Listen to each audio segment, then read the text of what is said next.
देखो परिमेय संख्या क्या होती है? परिमेय संख्या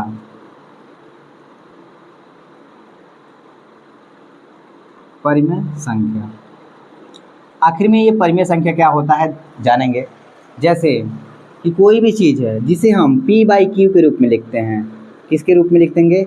P अपॉन क्यू के रूप में लिखेंगे। तुम्ही को पढ़ाना है, इस उसमें मत ध्यान दो, वो मेरा काम है। जो P है, ठीक है ना, बाई क्यू, और क्या इसमें क्या होना चाहिए? जो Q होगा वो कभी 0 नहीं होना चाहिए, ठीक है ना।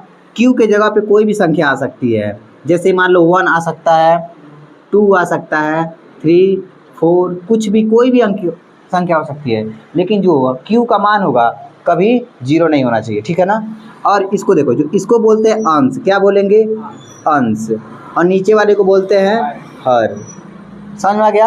अगर हमसे कोई पूछे बताइए क्या रूट में 4 परिमेय संख्या है, तो बोलोगे जी सर है। क्यों? क्योंकि हम जानते हैं ये जो 4 है 2 का स्क्वायर है, तो इसको हम क्या लिख सकते हैं? 2। अब कहोगे सर ये तो परिमेय के रूप में नहीं लिखा गया है, P बाई क्यू के रूप में नहीं लिखा है। क्यों? तो हम जानते हैं कि वो A1 के नीचे क्या है? एक छुपा रहता है, एक छुपा रहता है, राइट। हाँ, अब ये हो गया। अगर इसी तरीके से हमसे कोई पूछ ले कि ये बताइए क्या रूट में 3 परिमेय संख्या है, तो बोलोगे नहीं है। क्यों? क्योंकि सर ये किसी का स्क्वायर नहीं है, तो ये क्या हो जाएगा? ये किस परिमेय संख्या नहीं होगा।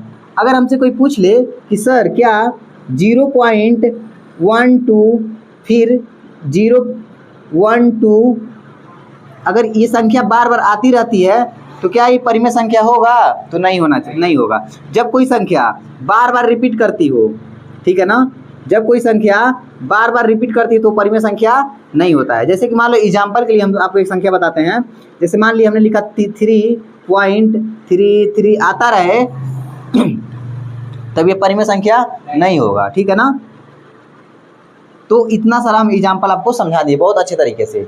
अगर कोई हमसे कहे कि ये बताइए कि 0/1 परिमेय संख्या है, 0/1 परिमेय संख्या है, तो आप बोलोगे जी सर है। क्यों? क्योंकि देखिए हमने कहा कि जो नीचे वाला हर होता है, हर वो कभी 0 नहीं होना चाहिए। इसके संग कोई भी अंक हो, अंश भले से अंश जो होता है वो 0 हो सकता है, लेकिन हर कभी 0 नहीं होगा। इसका मतलब ये परिमेय संख्या हो जाएगा।